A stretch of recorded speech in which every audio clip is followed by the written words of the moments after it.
બીજો દાખલો આજે ગણવાનો છે સ્વાધ્યાય 3.4 નો દાખલા નંબર 2.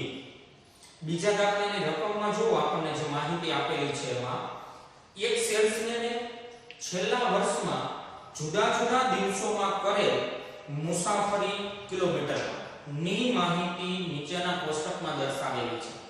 હવે રકમ આપણને જે આપેલી છે એમાં એવું આપેલું છે મુસાફરી કિલોમીટર અને એના દિવસો આપેલા છે. હવે મુસાફરી કિલોમીટરમાં જે આપેલી છે ને એ વર્ગ સ્વરૂપે આપેલી છે. જો 0 થી 100, 100 થી 200, 200 થી 300, 500 થી 600 સુધીના વર્ગ આપેલા છે. વર્ગ અને એની સાથે જે આપેલા છે દિવસોની સંખ્યા એને કહીએ આવૃત્તિ. તો વર્ગ અને આવૃત્તિ બે રકમમાં આપેલા છે આપણને. તો એનો અર્થ એવો થયો કે આ વર્ગવાળો દાખલો છે. વર્ગવાળો દાખલો હોય તો બધાના આપણા મોટા સૂત્ર મૂકવા પડશે ને આપણે.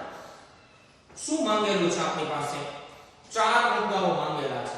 ઈ દાખલામાં જુઓ મધ્યસ્થ, પછી Q3, D8 અને P62 P62 શોધો. એટલે મધ્યસ્થ માંગ્યો, ત્રીજો ચતુર્થક માંગ્યો, 8મો દશાંશક માંગેલો છે અને 62મો શતાંશક માંગેલો છે અને તેનું અર્થઘટન કરો. આવું માંગેલું છે આપણી પાસે. તો હવે આપણે વર્ગ અને આવૃત્તિ દર્શાવી દીધી.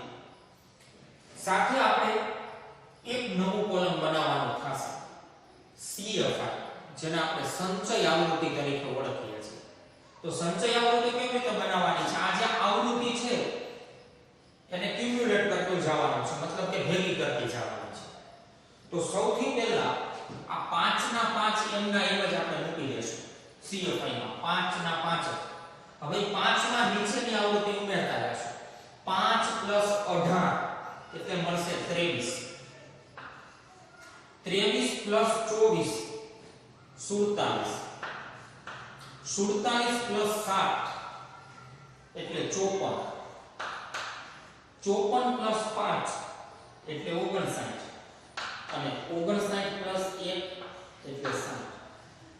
આવૃત્તિનો સરવાળો જે થાય એને n વડે દર્શાવવાનો છે. આપણે n = 60. તો આયા તમે સંચયિત આવૃત્તિ શોધો ત્યારે છેલ્લી આવૃત્તિ 60 ના 60 મળી જવા જોઈએ ફરજિયાત. એટલે આ એકમાત્ર નવું કોલમ બનાવવાનું હતું આપણે CFI. તો જરૂરી ગણતરીમાં આટલી જ ગણતરી કરવાની હતી. વર્ગ આપેલા છે, આવૃત્તિ આપેલી છે, આવૃત્તિનો સરવાળો કર્યો આપણે અને એક નવું કોલમ તૈયાર કર્યું CFI સંચય આવૃત્તિ. હવે આપણી પાસે જે ચાર મુદ્દાઓ માંગેલા છે એક પછી એક લેતા જાય.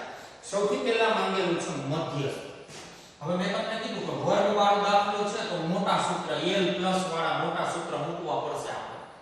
તો સૌથી પહેલા મધ્યસ્થ શોધી આપણે.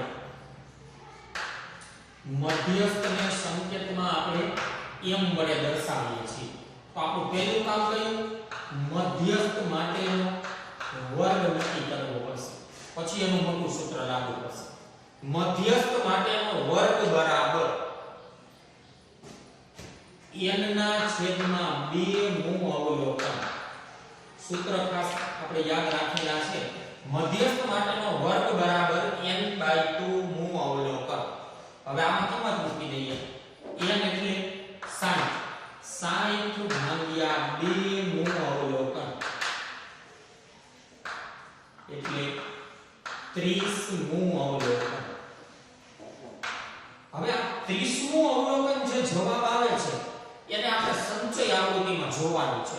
સંચય આવૃત્તિમાં ઉપરથી જોતું જવાનું. 30 નો સમાવેશ સૌથી પહેલા જેમાં થાય એ આપણો મધ્યસ્થ માટેનો વર્ગ નક્કી થશે. તો 30 નો સમાવેશ સૌથી પહેલા કેમાં થશે? આ 47 માં 30 આવી છે. તો આપણો મધ્યસ્થ માટેનો વર્ગ કયો નક્કી થયો કહેવાય? 200 થી 300. મધ્યસ્થ માટેનો વર્ગ કયો નક્કી થશે? 200 થી 300. મધ્યસ્થ માટેનો વર્ગ નક્કી થયો 200 થી 300. હવે આટલું કામ પૂરું થઈ જાય પછી આપણે મધ્યસ્થનું મોટું સૂત્ર મૂકી શકીએ. મધ્યસ્થનું મોટું સૂત્ર કયું હતું? m બરાબર L plus n/2 minus CFI upon FI into C.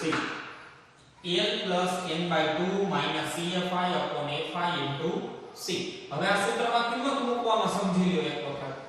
l એટલે આપણે જે વર્ગ નક્કી કરેલો છે એની લોઅર લિમિટ, નીચલી હદ. તો લોઅર લિમિટ શું થશે? 200. l એટલે 200 પ્લસ n/2. n/2 એટલે કે 30. 60 ભાગ્યા 2 એટલે સીધો જવાબ અહીંયા લખી નાખશો આપણે 30 માઈનસ n/2 એટલે 30 માઈનસ CF. CF એટલે આપણે જે વર્ગ નક્કી કરેલો છે 200 થી 300. આપણો જે વર્ગ છે એના ઉપરના વર્ગની સંચય આવૃત્તિ. CF એટલે શું થાય? આપણા વર્ગના ઉપરના વર્ગની સંચય આવૃત્તિ. તો આપણા વર્ગનો ઉપરનો વર્ગ જે છે એની સંચય આવૃત્તિ કેટલી થશે? 23. તો CFI એટલે 23 ના છેદમાં FI. FI એટલે આપણો જે વર્ગ છે એની ખાલી આવૃત્તિ, સંચય આવૃત્તિ નહીં, આવૃત્તિ. તો આપણા વર્ગની આવૃત્તિ કેટલી છે? 24. એને ગુણ્યા C. C એટલે આપણે જે વર્ગ નક્કી કરેલો છે એની વર્ગ લંબાઈ 200 થી 300 ની વર્ગ લંબાઈ કેટલા થશે? 16. L એટલે આપણા વર્ગની લોઅર લિમિટ પ્લસ n/2 એટલે 30 માઈનસ CFI એટલે આપણા વર્ગના ઉપરના વર્ગની સંચય આવૃત્તિ 23 ના છેદમાં FI એટલે આપણા વર્ગની આવૃત્તિ 24 એને ગુણ્યા C એટલે આપણા વર્ગની વર્ગ લંબાઈ. હવે આનું સાદુરૂપ આપી દઈએ. 200 પ્લસ 30 માઈનસ 23 એટલે કે 7 ના છેદમાં 24 એને ગુણ્યા 100. તો 200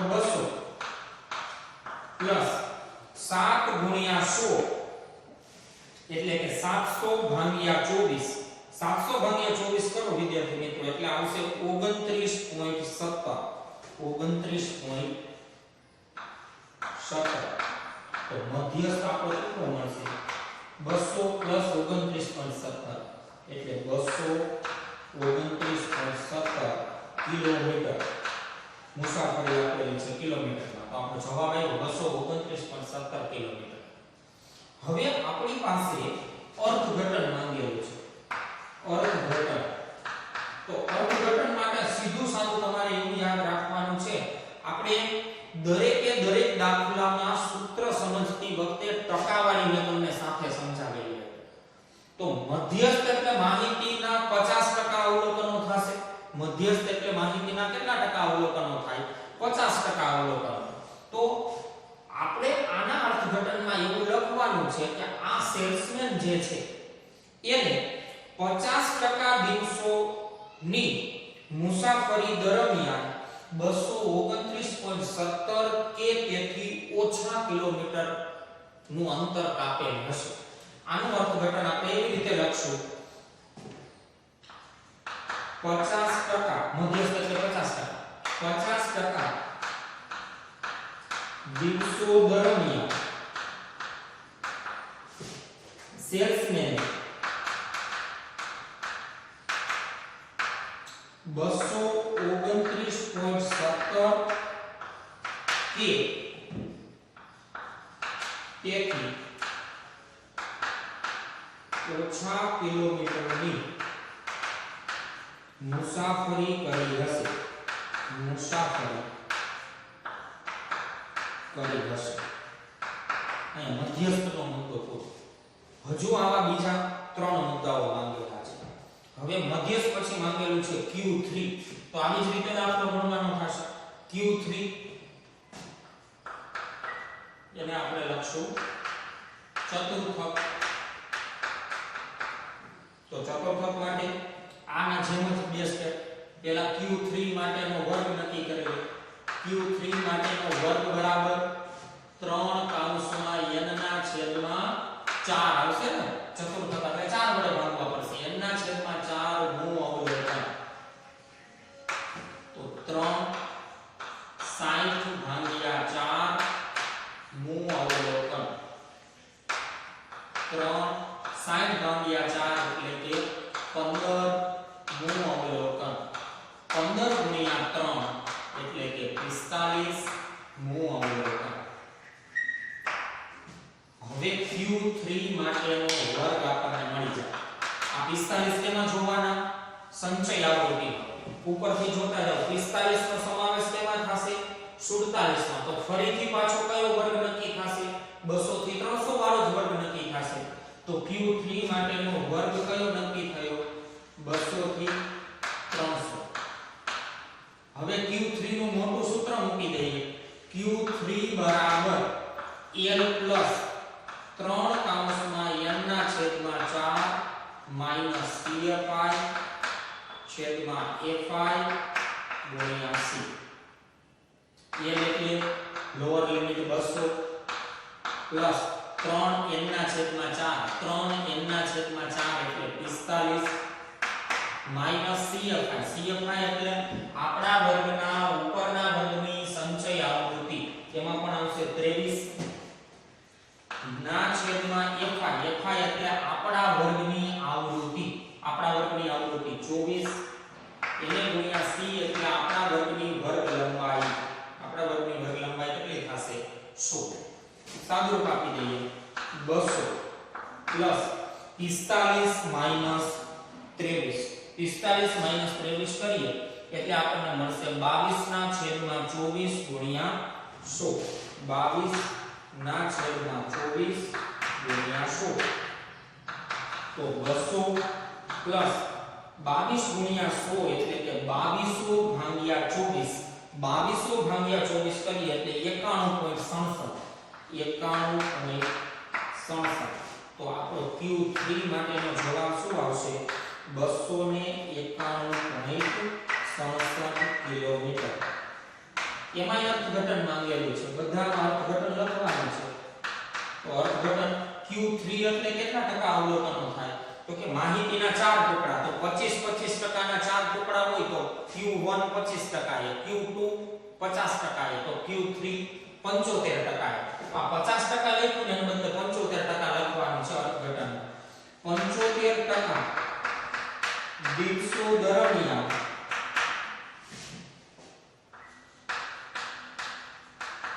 સેલ્સમેન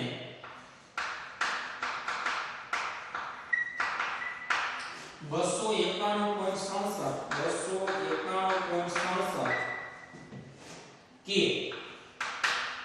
તેથી ઓછા કિલોમીટરની મુસાફરી કરી હશે.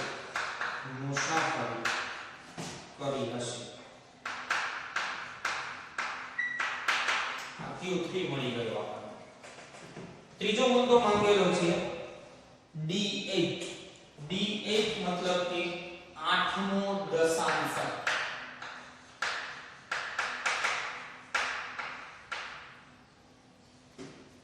આની જેમ બે સ્ટેપમાં પહેલા તો D8 માટેનો વર્ગ નક્કી કરશો. 8મા દશાંશક માટેનો વર્ગ બરાબર 8 કૌંસમાં n ના છેદમાં દશાંશક છે તો 10 વડે ભાગશું. n ના છેદમાં 10 મું અવલોકન. તો 8 કૌંસમાં 60 ભાગ્યા 10 મું અવલોકન.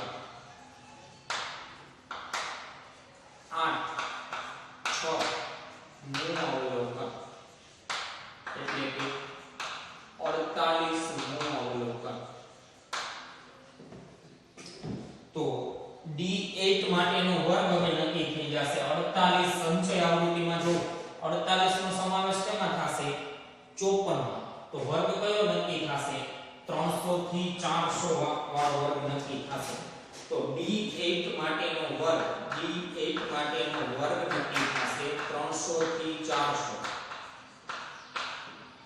હવે D8 માટેનું મોટું સૂત્ર મૂકી દઈએ. D8 બરાબર L પ્લસ 8 n ના છેદમાં 10 માઈનસ CFI છેદમાં FI ગુણ્યા C.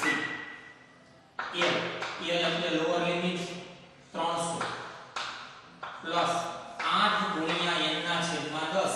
8 ગુણ્યા n ના છેદમાં 10 એટલે કે 48 માઈનસ CFI એટલે આપણા વર્ગના ઉપરના વર્ગની સંચય આવૃત્તિ. આપણા વર્ગના ઉપરના વર્ગની સંચય 47 ના છેદમાં fi એટલે આપણા વર્ગની આવૃત્તિ 300 થી 400 નો વર્ગ જોવો એમાં આવૃત્તિ છે 7 એને ગુણ્યા c એટલે આપણા વર્ગની વર્ગ લંબાઈ 300 થી 400 ની વર્ગ લંબાઈ 100 તો 300 પ્લસ 48 માઈનસ 47 એટલે કે 1 ના છેદમાં 7 ગુણ્યા 100 તો 300 પ્લસ 1 ગુણ્યા 100 એટલે કે 100 ભાગ્યા 7 100 ભાગ્યા 7 કરીએ એટલે આપણને મળશે 14.29 તો D એ આપણો જવાબ થશે 314.29 કિલોમીટર એમાં અર્થઘટન માંગેલું છે તો અર્થઘટન આપણે લખી નાખશું હવે D8 એક દશાંશક એટલે 10% કિંમત કારણ કે 10 ટુકડા કરવાના છે તો 10% ના 10 ટુકડા થાય તો 8 નો દશાંશક એટલે 80% થશે ને 8 10 નો 8 નો ટુકડો એટલે 80% લખશું આપણે 80% દિવસો દરમિયાન સેલ્સમેન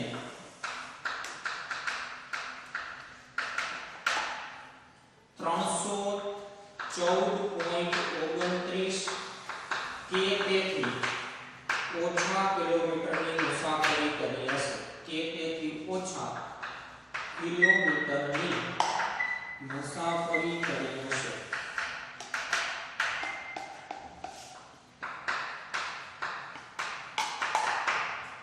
અને હજુ એક મુદ્દો વિદ્યાર્થી મિત્રો માંગેલો છે આમાં અને એ મુદ્દો માંગેલો છે 62મો શતાંશ અહીંયા આપણે નીચે ગણી નાખીએ 62મો શતાંશ તો આની જેમ જ ચોથો મુદ્દો 62મો શતાંશ શોધવા માટે 62ના શતાંશનો વર્ગ પહેલા એ લખી નાખીએ આપણે શતાંશ માંગેલો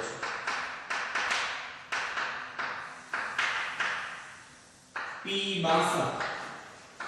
P62 માટેનો વર્ગ બરાબર 62 કૌંસમાં n ના છેદમાં શતાંશ એટલે 100 વડે ભાગવા પડશે n ના છેદમાં 100 મૂ અવલોકન તો 62 n એટલે કે 60 ના છેદમાં 100 મૂ અવલોકન 62 60 ભાગ્યા 100 એટલે કે 0.6 મૂ અવલોકન તો 62 ગુણ્યા 0.6 કરો વિદ્યાર્થી મિત્રો 62 ગુણ્યા 0.6 એટલે 37.2 મૂ અવલોકન તો સંચય આવૃત્તિમાં જોશું આપણે 37.2 નો સમાવેશ 37.2 નો સમાવેશ કેમાં થશે 47 માં તો પાછો કયો વર્ગ નક્કી થશે 200 થી 300 વાળો તો P62 માટેનો વર્ગ કયો નક્કી થયો 200 થી 300 વર્ગ નક્કી થઈ ગયો હવે P62 નું મોટું સૂત્ર મૂકી દઈએ આપણે P62 બરાબર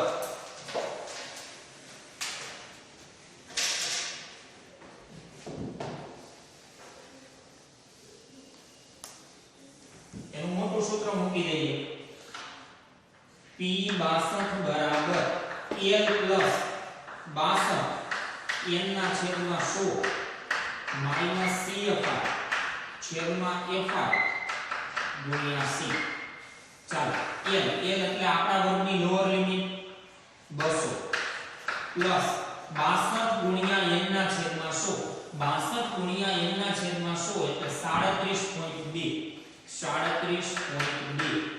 માઈનસ CFI એટલે આપણા વર્ગના ઉપરના વર્ગની સંચય આવૃત્તિ એટલે 23 ના છેદમાં FI એટલે આપણા વર્ગની આવૃત્તિ 24 એને ગુણ્યા C એટલે આપણા વર્ગની વર્ગ લંબાઈ 200 થી 300 ની વર્ગ લંબાઈ 100 સાદુરૂપ આપી દઈએ 200 પ્લસ 37.2 માઈનસ 23 37.2 -23 કરીએ આપણે એટલે આપણને મળશે 14.2 14.2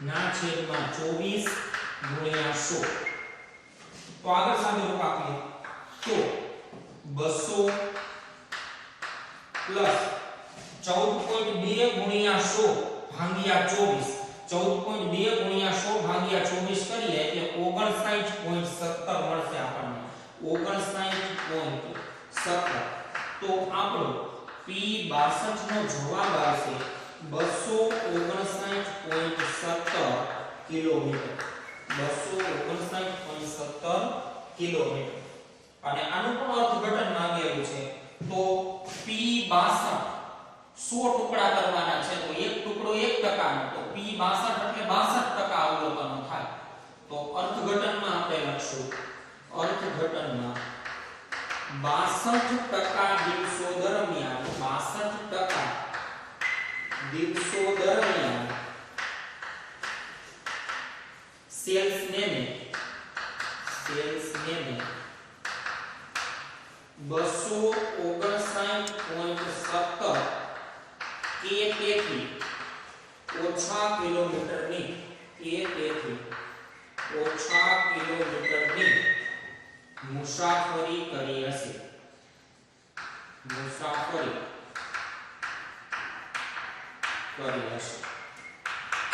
તો વિદ્યાર્થી મિત્રો આ દાખલો બીજો જો તમને બધાને સમજાણો હોય તો વર્ગવાળા મધ્યસ્થ ચતુર્થક દશાંશક અને શતાંશક શોધવાના બધા દાખલા આ જ પ્રમાણે ગણવાના હોય છે બરાબર છે આવતા વિડિયોમાં નવા દાખલાની સાથે ફરીથી મળશું ત્યાં સુધી આ દાખલો ખાસ જોઈ લ્યો અને તમારી ફેરબુકમાં પણ નોંધી લેજો